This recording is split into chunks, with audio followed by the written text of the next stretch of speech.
Donc on va partir pour les patients qui ont des problèmes de cheville. Donc là, Mathieu a un problème de cheville droite. On va essayer de travailler les amplitudes. Donc c'est possible qu'il y ait une petite douleur, une petite gêne, soit au niveau des malléoles, soit au niveau du coup de pied.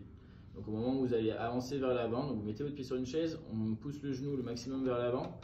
On essaie de gagner en amplitude, donc on va chercher le plus loin possible.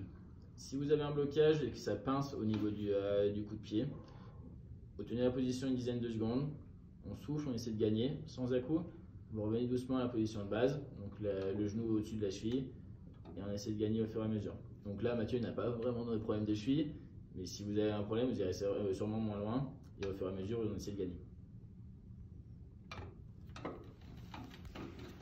On va partir un peu sur un travail de renforcement. Donc le but, ça va être de marcher sur les talons pour essayer de travailler vos releveurs. C'est les muscles qui sont garants de votre entorse. Donc on marche sur les talons, vous n'avez pas l'air très intelligent à ce moment-là, mais ça vaut le coup. Donc on monte bien les pointes de pied, on garde les genoux tendus et on essaie de faire quelques allers-retours dans l'appartement. Après, on va partir sur les pointes de pied. Donc toujours genoux tendus, on essaie de bien se grandir, on marche sur la pointe et on essaie de donner une petite impulsion. Pareil, quelques allers-retours, on essaie d'alterner entre les talons et la pointe. Après ça, on va essayer de marcher pour travailler un peu l'équilibre. Vous allez marcher un pied devant l'autre, c'est-à-dire que vous allez avoir votre talon qui va appuyer juste devant votre pointe de pied. Et on essaie de suivre une ligne comme si on était un funambule. Si tout se passe bien, vous faites exactement la même chose, yeux fermés. On essaie de bien suivre une ligne. Pour vous rassurer, vous pouvez faire ça dans un couloir où il y a des murs pour essayer de vous rattraper le plus rapidement possible. Très bien. On va continuer un peu sur l'équilibre. Vous allez travailler sur une mousse. Nous, c'est des mousses qu'on a à cabinet. Pour vous, ça peut être un coussin que vous pliez en deux, ça peut être une couverture, ça peut être toute chose qui vous semble instable.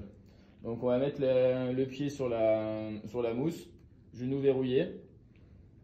On va essayer de ne pas se tenir. On peut garder la main au cas où pour se rassurer. On tient une dizaine de secondes. Ok. Donc même exercice, même sentence, mais on va faire un tout petit peu plus dur. Genou tendu toujours, mais toujours sur un élément instable. Et vous allez monter la tête vers le ciel, descendre la tête vers vos pieds. Toujours, on fait 4-5 allers-retours. Et on lâche. La même chose, toujours sur votre élément instable. Vous allez tourner la tête à droite, tête à gauche, même position, bien le pied à plat.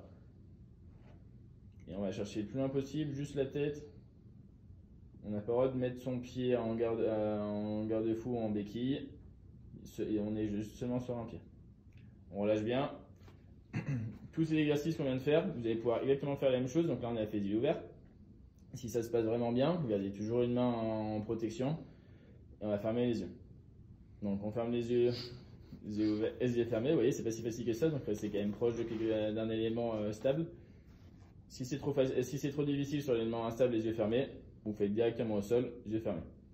On tourne la tête à droite à gauche, on monte la tête en haut en bas et on essaie de tenir. Bon courage à vous.